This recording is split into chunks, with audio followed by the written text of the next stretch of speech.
আমাদের সাথে জেল খেটেছে আবু সাইদ খান উপস্থিত রয়েছেন।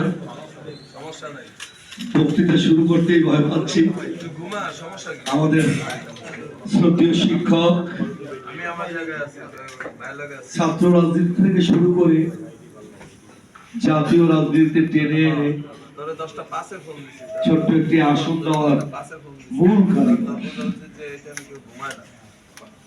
কি করে ছাত্র রাজনীতি করতে হয়, দরজা জানলা যিনি শিখিয়েছেন, কি করে ছাত্রদের কাছে জনপ্রিয় হতে হয়, সংগঠনে অন্তর্ভুক্ত করতে হয়। রাতের পর দিন এলাকায় চষি বেরিয়েছে, হঠাৎ করে উপস্থিত হয়েছে পিরোজপুর, বাগেরহাট। আমরা তাজ্জব হয়ে গেছি, একজন মানুষ একা একা বাসে চড়ে পিরোজপুর চলে গেছে। ছাত্রদলের সোনালী অতীত প্রিয় নেতা জনাব শামসুজ্জামান দুদু উপস্থিত রয়েছেন। বিশেষ অতিথি, সবসময় আন্দোলন সংগ্রামের 5 তারিখের পূর্বে একই সাথে ছিলাম লায়ন,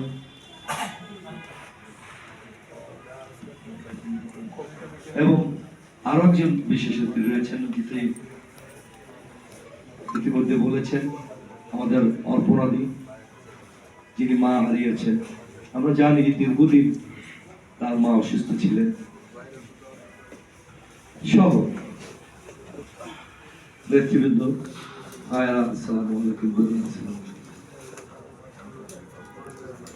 মূল কথা হলো একটি পত্রিকা প্রকাশ।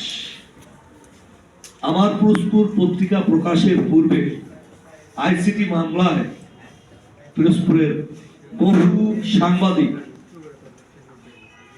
জেল খেটেছে এবং পিরোজপুর ছাড়া হয়েছে।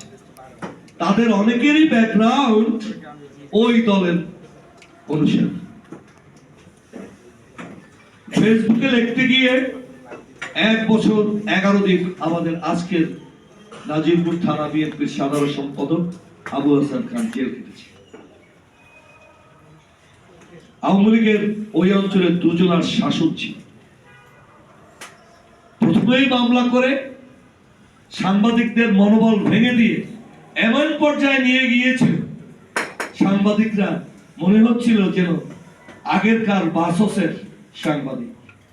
ডিসি সাহেব কি করলেন, এমপি সাহেব কি করলেন, অথবা উনি কোথায় ঘুমালেন, অথবা উনি কোথায় থাকলেন, ওনাদের গাড়িতে ওঠান বড় বড় পত্রিকার সাংবাদিকদের এক ধরনের লজ্জাজনক পত্রিকা দূর থেকে আমরা দেখেছি।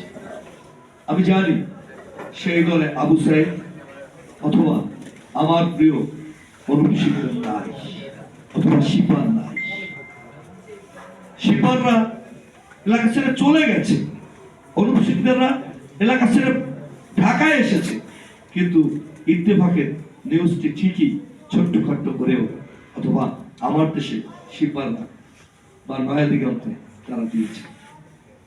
এই জন্য আমি গর্বিত আজকের পিরোজপুর যারা প্রকাশনার সাথে রয়েছে তারা সকলেই সৎ এবং যোগ্য সাথে। ভয়ের জায়গা হলো ওইখানে।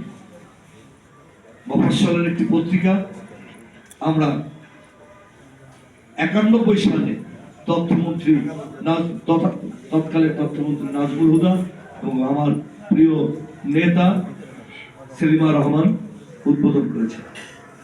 আমরা কিন্তু পরবর্তী সময় সে পত্রিকাটি চালাতে পারি।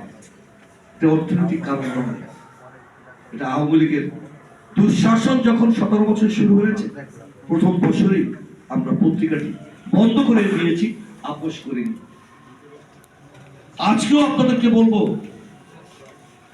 বিএনপি ক্ষমতায় যায়নি, যারা ক্ষমতায় আছে বিএনপির জেলা আহ্বায়ক হিসেবে বলবো, আমাদের যদি ত্রুটি থাকে ত্রুটিগুলো তুলে ধরে, সরকারি কর্মকর্তাদের ত্রুটিগুলো তুলে ধরে।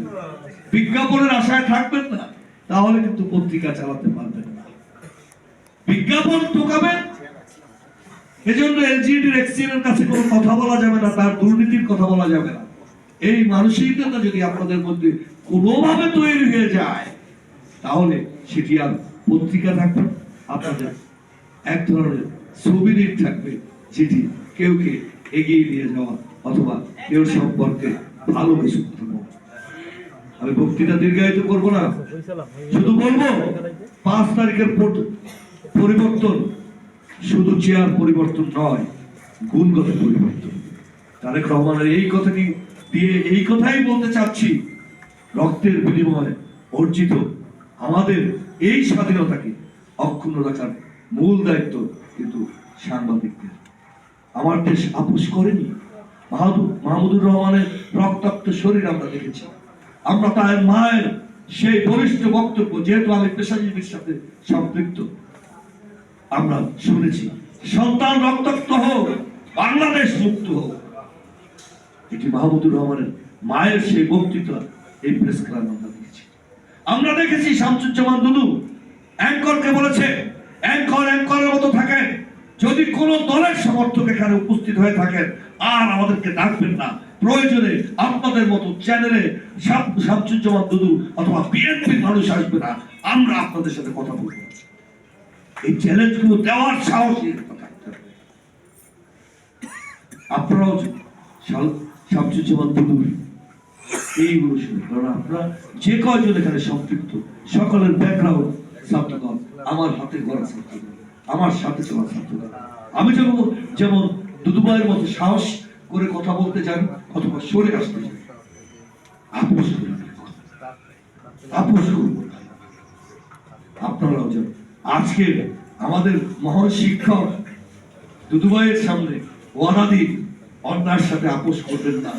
ওয়াদা দিতে হবে, বিজ্ঞাপনের জন্য কেউ কেউ কাছে যাবেন না, পত্রিকা স্বাধীনভাবে চলবে। দেশের বিনষ্ট হয় বা দেশের কোনো ক্ষতি হয়, এ জাতীয় সংবাদ না ছাপিয়ে আপনারা কিন্তু মানুষের কথা বলতে পারেন, আপনারা উন্নয়নের কথা বলতে পারেন। আপনারা এদেশের গণমানুষের দিকে তাকালে তারা কি বলতে চায়, সেই কথাগুলো আপনারা পত্রিকায় তুলে আনবেন। এই প্রত্যাশা রেখে আমার সকল প্রিয় মানুষদের এই পত্রিকার সাথে যারা সম্পৃক্ত, আমি বিশ্বাস করি, আমি গর্বিত, তারা একটি দৈনিক পত্রিকা প্রকাশ করার সাহস নিয়েছে। এর সাথে সব সময় থাকুন, সত্যের সাথে থাকুন, সুন্দরের সাথে থাকুন, ধর্মের সাথে থাকুন, জাতীয়বাদী দলের সাথে থাকুন, ধানের শীষের সাথে থাকুন। এই আশা রেখে আমি আমার বক্তব্য শেষ করছি। সুস্থ থাকুন, ভালো থাকুন, আল্লাহ হাফেজ। শহীদ জিয়া অমর, খালেদা জিয়া জিন্দাবাদ, তারেক রহমান জিন্দাবাদ, জিন্দাবাদ, জিন্দাবাদ।